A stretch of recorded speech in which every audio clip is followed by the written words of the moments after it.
Our nation was founded on the fundamental principle that all people should have the freedom to live, to worship, and to be without fear of violence or persecution.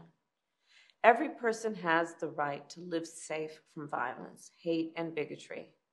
And for those reasons and so many more, President Joe Biden and I have a duty not only to keep the people of our nation safe, but to condemn unequivocally and forcefully all forms of hate.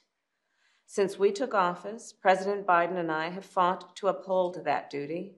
Over the past decade, America has seen a rise in attacks on houses of worship. So in response, we expanded funding to protect houses of worship from violence. After a surge in hate during the pandemic, in particular anti-Asian hate, President Biden signed the COVID-19 Hate Crimes Act to improve the reporting of hate crimes and to ensure hate crimes are investigated quickly and thoroughly. Earlier this year, in response to an historic rise in anti-Semitic attacks, we also released the first national strategy to counter anti-Semitism. And to make clear, taking on hate is a national priority.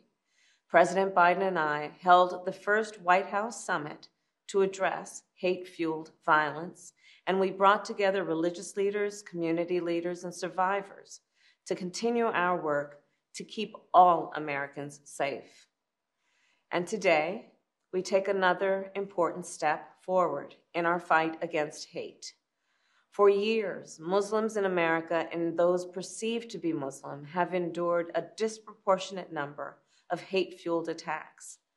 As a result of the Hamas terrorist attack in Israel and the humanitarian crisis in Gaza, we have seen an uptick in anti-Palestinian, anti-Arab, anti-Semitic, and Islamophobic incidents across America, including the brutal attack of a Palestinian-American woman who was Muslim and the killing of her 6-year-old son.